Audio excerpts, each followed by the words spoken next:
A healing journey, a bedtime story for deep rest. Introduction. Find a comfortable place to rest. Let your body settle into the support beneath you, releasing any effort to hold yourself upright. This is a story for falling asleep, a gentle journey inward that asks nothing of you but to listen, to breathe, and to allow yourself to be carried. You don't need to remember every word. You don't need to understand every image. This story will work on you the way sleep works, the way healing works, quietly, beneath the surface, in the places where trying cannot reach. As you listen, your body knows what to do. It knows how to soften, how to release, how to return to its natural state of wholeness. All you need to do is rest and allow the journey to unfold. Why does my body respond so quickly when I give it rest and permission to heal? Let your breath slow. Let your eyes close if they haven't already, and let us begin.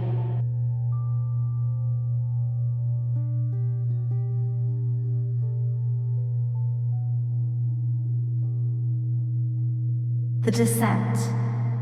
You entered not by going forward, but by going inward. And the world doesn't disappear so much as it softens at the edges. The way sound becomes distant and muffled when heard through water. And light dims to the quality of dusk settling over familiar ground. There is no announcement, no threshold to step over. Your awareness simply drops, the way a stone released into a well begins its descent before you've finished letting go, and you're already falling through layers of yourself you'd forgotten existed. The air grows cooler as you descend, dense and almost sweet, and your breath slows without any effort on your part. Gravity shifts in ways that would be impossible to explain. What was up becomes in, what was forward becomes down, and you land softly in a place you do not remember landing, as if you'd been there all along. You are safe here. You have always been safe here. Your body remembers this safety, even if your mind has forgotten. How did my nervous system learn that it is finally safe to relax?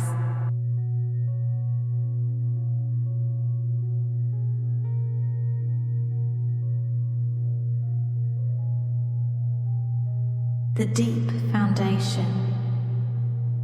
You arrive at the first ground, where weight gathers and time slows to something closer to geology than ours. The floor beneath you is dark, not the darkness of absence, but the darkness of earth that has never seen sun, solid and ancient, and unmoved by anything that happens above.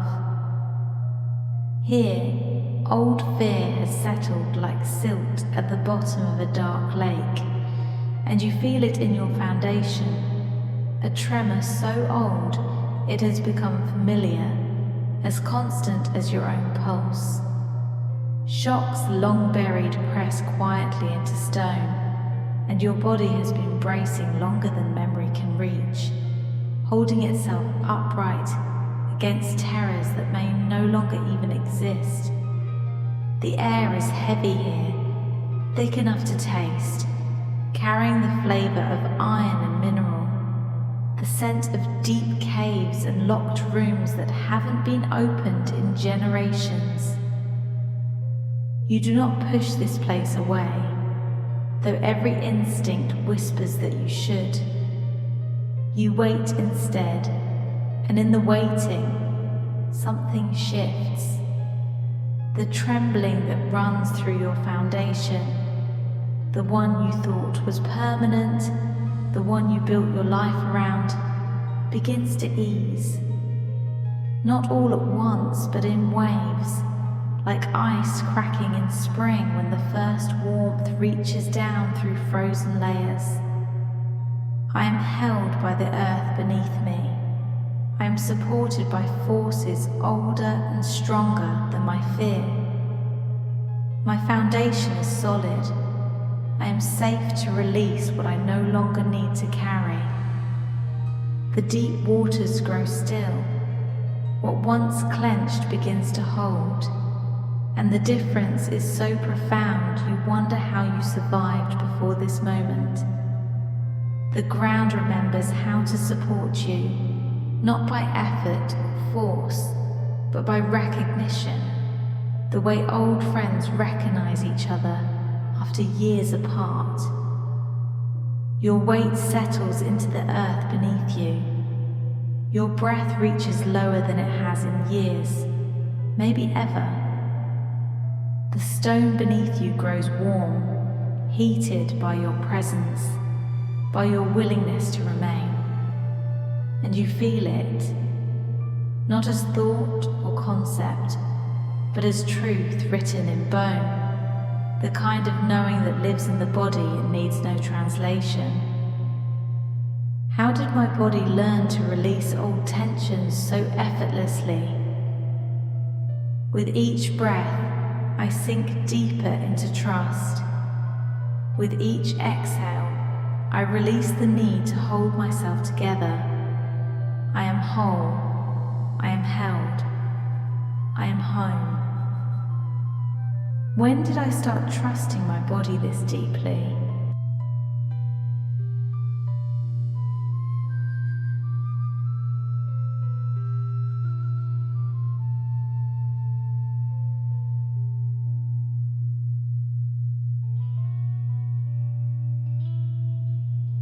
The inner waters.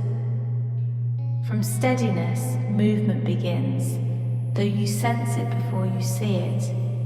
A pull, low and insistent, like a tide responding to a moon you cannot name. You follow a hidden current into the inner basin, where water once pooled without release, gathering in the hollow places until the pressure became unbearable. The light here is amber, filtering through liquid and shadow, and everything moves slowly, as if the water itself has weight and memory. Everything feels desire, grief, joy, and frustration drift together here, unresolved and waiting. They have their own gravity, their own weight in the water, some warm enough to comfort, others cold enough to make you gasp when they brush against you. You've avoided this place, built your life around not coming here, but now the current stirs, gentle and insistent, and the water begins to move in ways that feel both strange and deeply familiar. What was stagnant drains away through channels you didn't know were there, ancient waterways opening after years of blockage. What was frozen softens in the warmth of your presence, in the simple act of being here without fleeing. What was held too tightly loosens its grip, and you feel the release in your depths, the way a dam feels when it finally lets go. The water runs clear, and in its clarity, you can see all the way to the bottom for the first time in memory. I allow myself to feel. I allow the waters of emotion to flow through me without drowning me.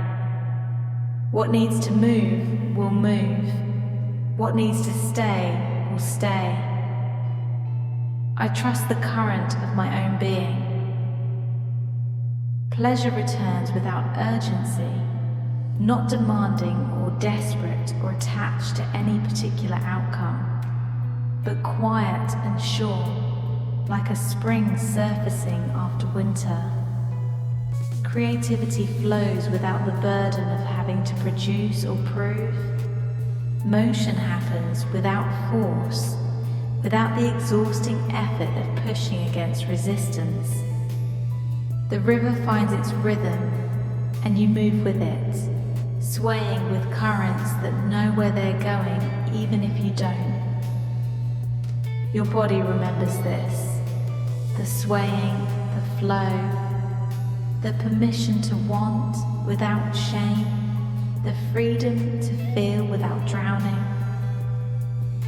The basin fills and empties in its own time, responsive to forces larger than will or desire, and you are held by the current even as you are the current, both at once, without contradiction.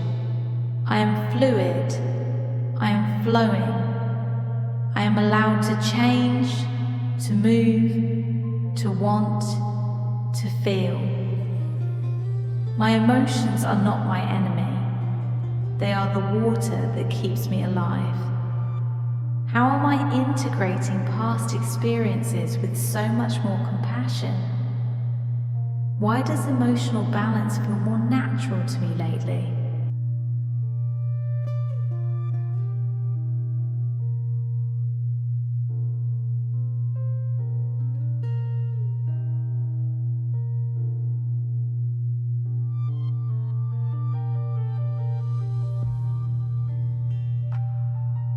The warm center.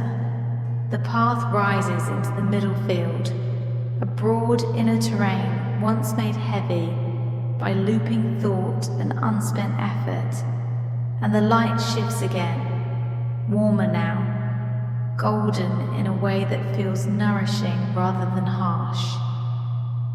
You stand in a wide plain where the ground is soft beneath your feet, not mud, but soil that has been worked and reworked by invisible hands, turned over and over without ever producing a harvest. Energy that turned inward has collapsed here, momentum that stalled into worry and circled back on itself until it wore grooves in the landscape. You can see it in the land, furrows that lead nowhere, paths begun and abandoned, effort that exhausted itself before it could bear fruit. You recognize the landscape, know it the way you know your own face in the mirror, and for a moment the weight of it threatens to pull you down again. But you bring warmth simply by being present, by breathing into the center of your being once, twice, and then again. The warmth spreads outward like light through clear water, touching everything it reaches. The ground dries under this gentle heat, and what was damp becomes fertile. What was scattered gathers into coherence. What felt impossible begins to feel merely difficult. I have power. Not the power of force, but the power of presence. I warm the world simply by being myself, fully and without apology. Strength arrives, not as aggression or proving, or the desperate push of someone who doubts their own power, but as a deep, quiet certainty that radiates from your core. You can hold your own weight now. You can move your own energy without apology or permission. You can choose your direction and trust yourself to walk it. The sun here is not external, not something granted or withheld by forces outside yourself. It rises from within, constant and reliable, and you warm from your center, your posture straightening not from discipline, but from the simple relief of no longer carrying what isn't yours. Your edges sharpen without hardening, clear enough to know where you end and the world begins, soft enough to remain open to what matters. I claim my power. I claim my right to take up space, to move through the world with purpose. I am enough. I have always been enough. My light shines from within. A quiet certainty forms, settling into your foundation the way sediment settles after a storm. You can move, and you do, with purpose, with power, without apology or explanation, simply because it's time and you're ready, and the path is there waiting for your footsteps. How is my energy becoming more consistent and resilient every week? Why is it becoming easier to choose habits that support my long-term health? How did ease replace struggle as my default state?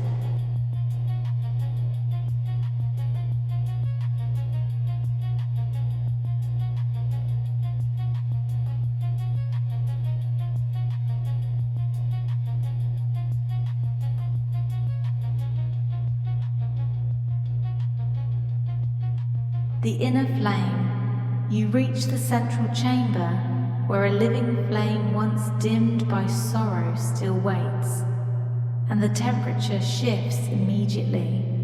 Warmer, almost too warm. The air shimmering with heat that feels both welcoming and dangerous. The chamber is circular and vaulted, its walls rising into shadow, and at its center a flame burns low on a stone hearth that looks older than memory. Smoke lingers on the walls, grey and clinging, and echoes of loss repeat themselves softly through the space.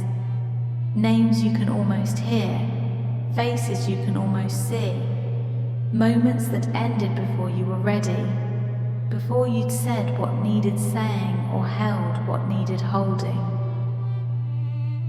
The smoke makes your eyes water, and you feel the tightness return, the old familiar closing that kept you safe but also kept you alone. This is the place where the heart closed to protect itself, where love learned to hurt, where connection became something too risky to sustain. You stand at the edge of the chamber, watching the flame flicker and struggle, and every instinct tells you to turn away, to leave before the pain becomes too much. But you do not extinguish the flame, and you do not turn away. You tend it instead, slowly approaching even as the heat grows, even as your breath catches and the old wounds begin to ache with remembered pain.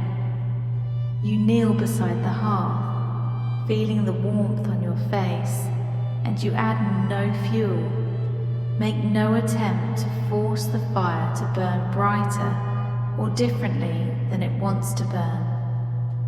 You simply sit with the fire, allowing it to burn what needs burning, allowing the smoke to carry away what needs to leave.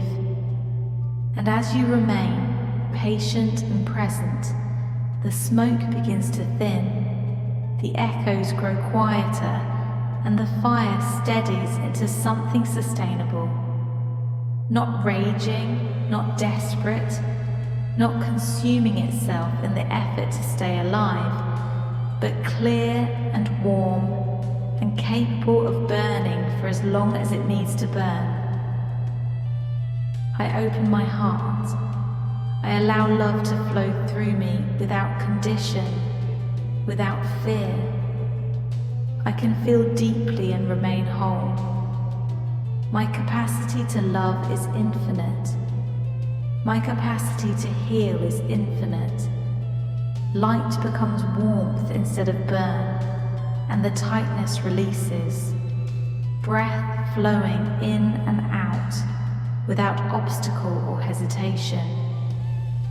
Connection returns, not as longing or need, or the desperate grasping of someone afraid to be alone, but as presence, simple, clear, undefended presence. You feel it spread outward from the flame, reaching into spaces that had been cold for so long, you'd forgotten they could be warm, and the chamber fills with steady light. You can love without losing yourself now. You can grieve without closing. You can feel without breaking.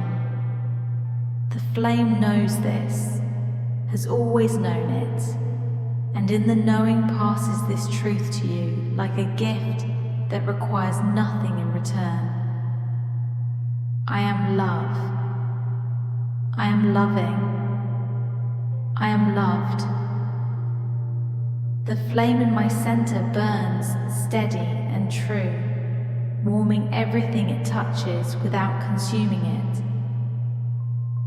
How did healing become something that happens gently instead of forcefully? And why do old triggers seem to lose their grip so quickly now?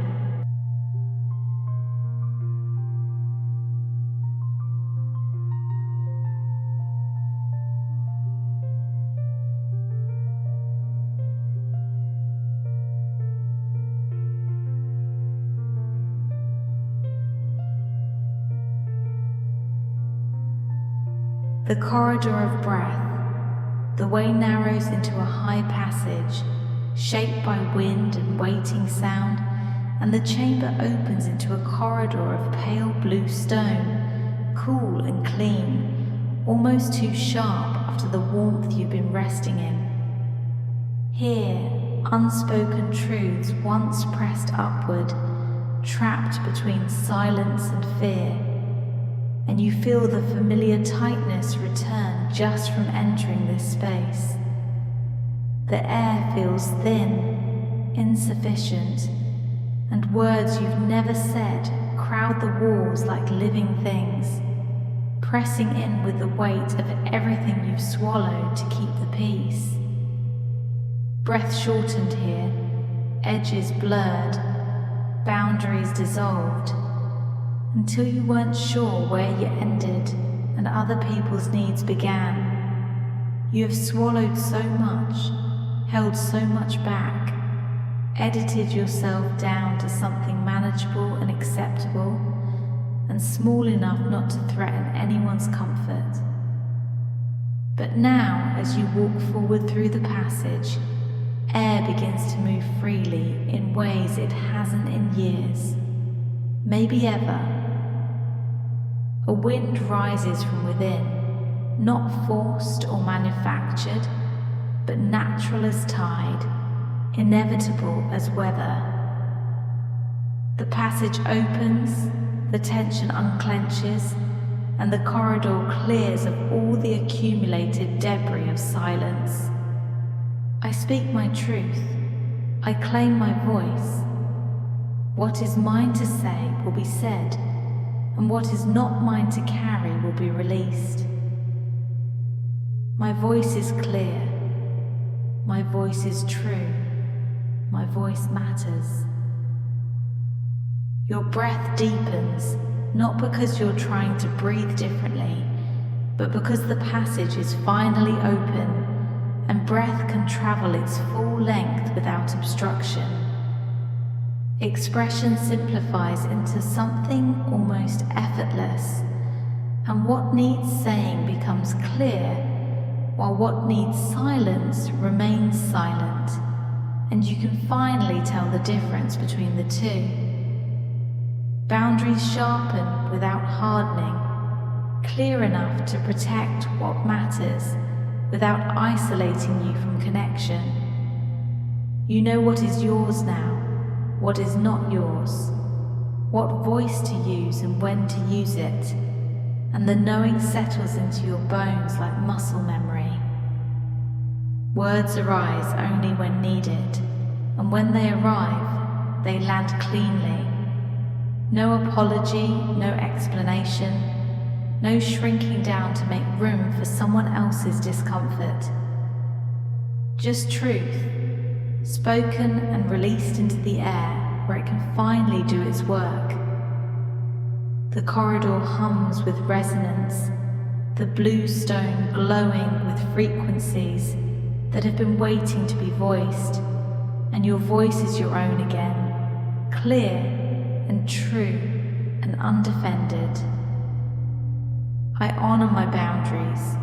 I honor my truth. I speak with clarity and kindness, knowing that my authentic voice is a gift to the world. What is my body asking for right now? How did I become someone who listens inwardly with confidence?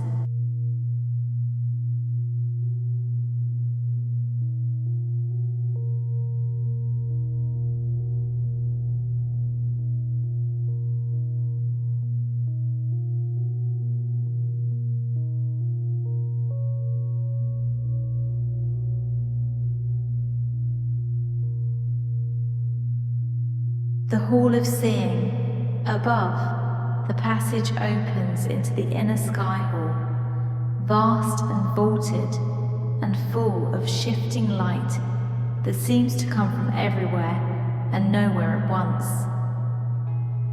The ceiling here is impossible to see, rising into gradients of indigo and violet that fade into something beyond color, beyond definition, and you have the sense of standing inside something infinite. Once, this space was clouded by looping thoughts and fractured stories, by the compulsion to know and control and predict, by the exhausting effort of trying to think your way into safety.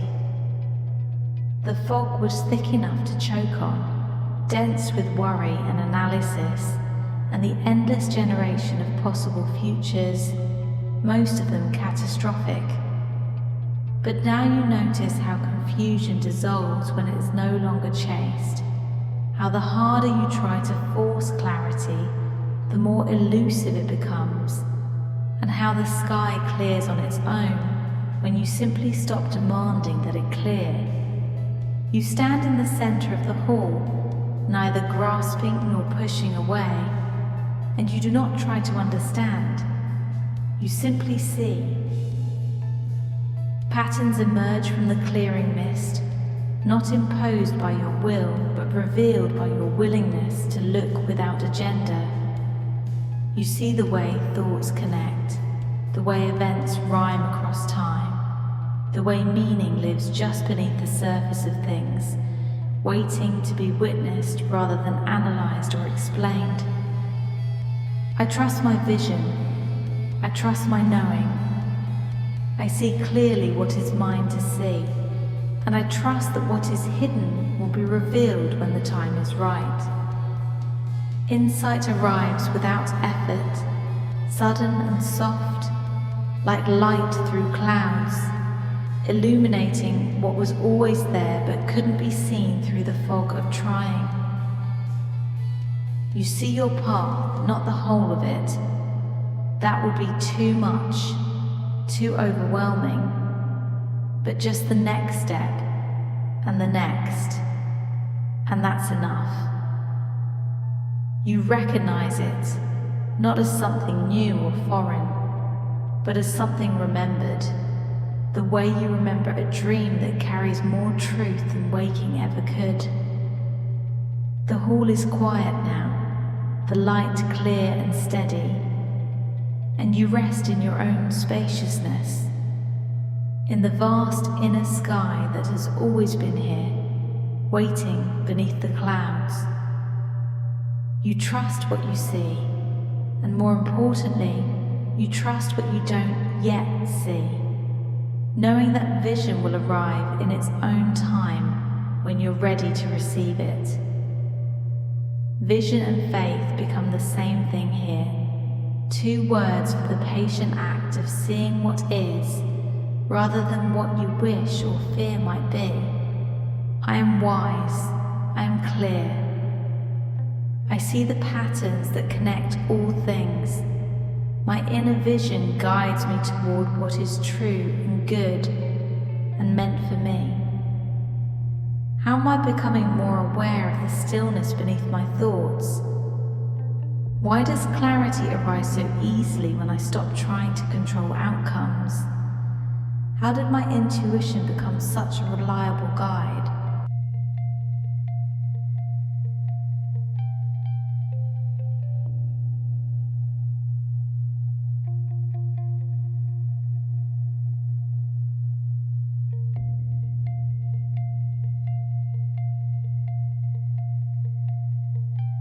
The upper gate.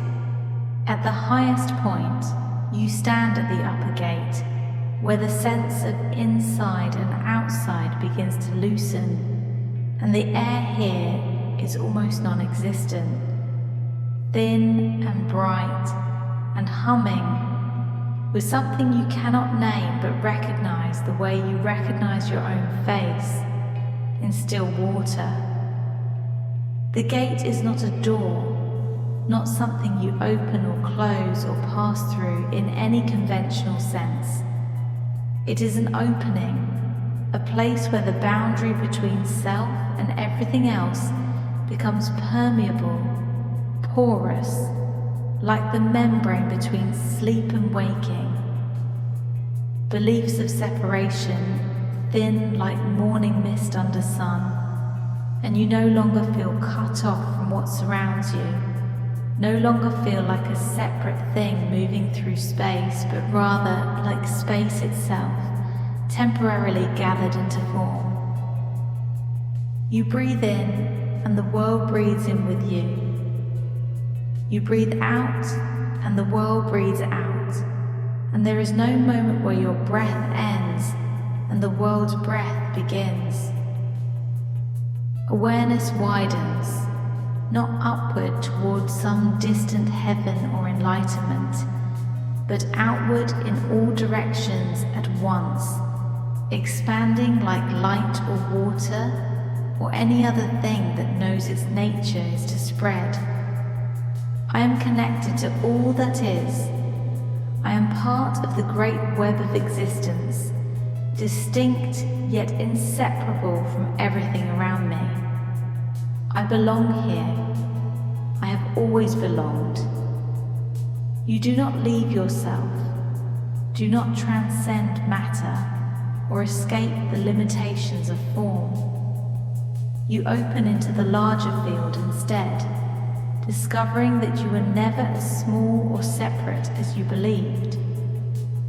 Form becomes horizon, density becomes earth, breath becomes wind, and you are held even as you are holding, even as you are the space in which holding happens.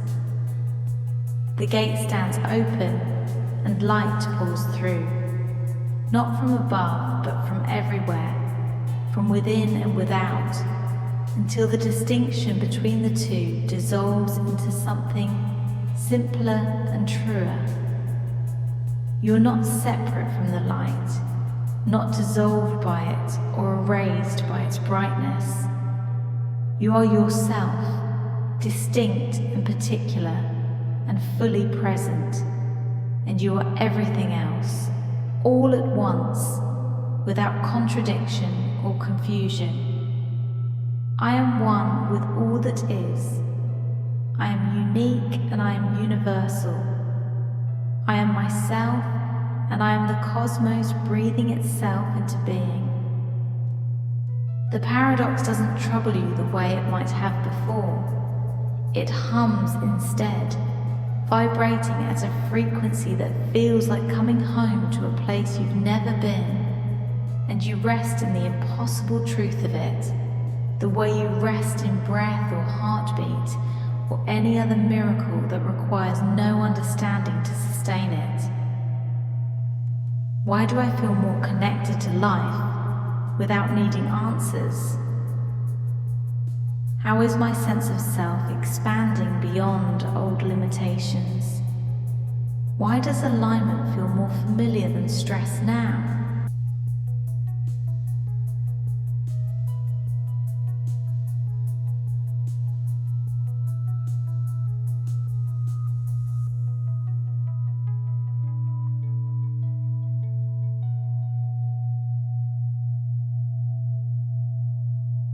The returning. Beyond the gate, there is no place to stay, no final destination where you can rest forever in the light. There is only remembrance, only the slow walk back through the landscape you've transformed by walking through it. You turn back, descending through the same chambers and passages and halls, but everything has changed. Or perhaps you have changed, and the difference doesn't matter because the world you return to is not the world you left. The ground holds you now, solid and warm and unshakable, and you know it will hold you even when you forget, even when fear rises again and tries to convince you that support is an illusion. The waters move freely through their ancient channels, clear and responsive and alive, no longer stagnant or frozen, but flowing in rhythms older than memory.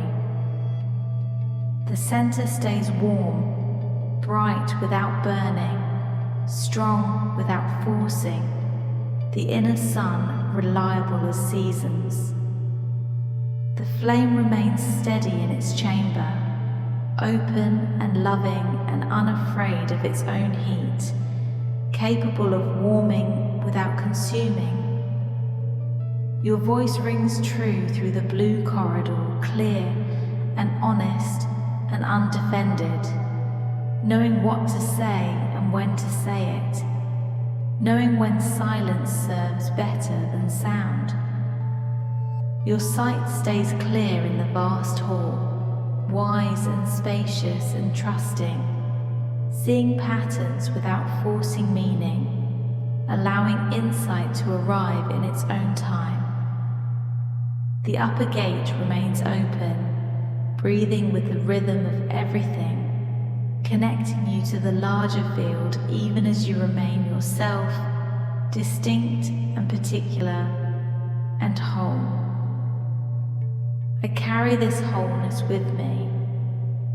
I am changed, I am healing, I am becoming who I have always been beneath the fear and the forgetting.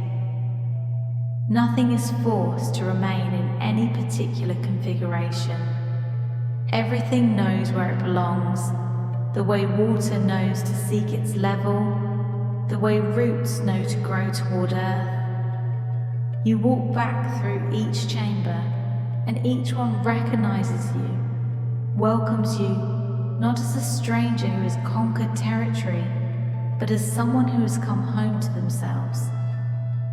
You are not who you were when you began the descent.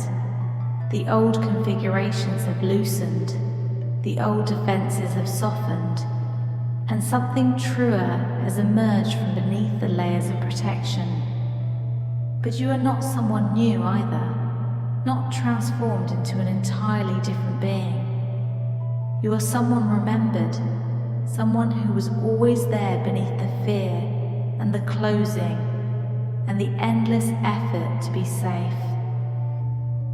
Someone returned to themselves after a long absence, someone whole. I am whole. I have always been whole. The journey was only the remembering. The journey completes itself, not by ending. Nothing ever truly ends, not in the way we imagine, but by being lived. Again and again and again, each time you descend into yourself, each time you face what you've been avoiding, each time you tend the flame instead of extinguishing it. Each time you descend, the path grows clearer, more familiar, less frightening. Each time you return, you bring more of yourself back with you, leaving less behind in the dark. Until one day, perhaps, there is no separation between the journey and the living, between the descending and the dwelling, until you realize you are always here, have always been here, will always be here, moving through these chambers as naturally as breathing, as inevitable as seasons. What's already working better than before? Where is ease showing up today? How can this feel even lighter? The ground holds you, the waters move through you, the fire burns steady in its chamber. Your voice speaks truth when truth needs speaking. Your eyes see clearly what is there to be seen. The gate stands open, always open, breathing you in and out of the larger world. You are home. You have always been home. The journey was only the remembering. Why do I wake up feeling lighter and more refreshed than I used to?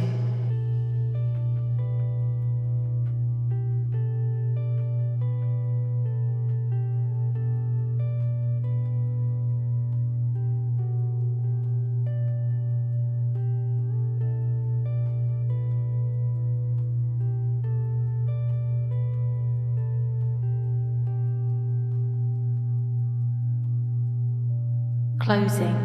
And now, as the story completes itself, let your body rest fully. Let sleep take you if it wants to take you. Let healing continue in the dark, in the places beneath consciousness where the deepest work happens. You have traveled far tonight. You have remembered yourself.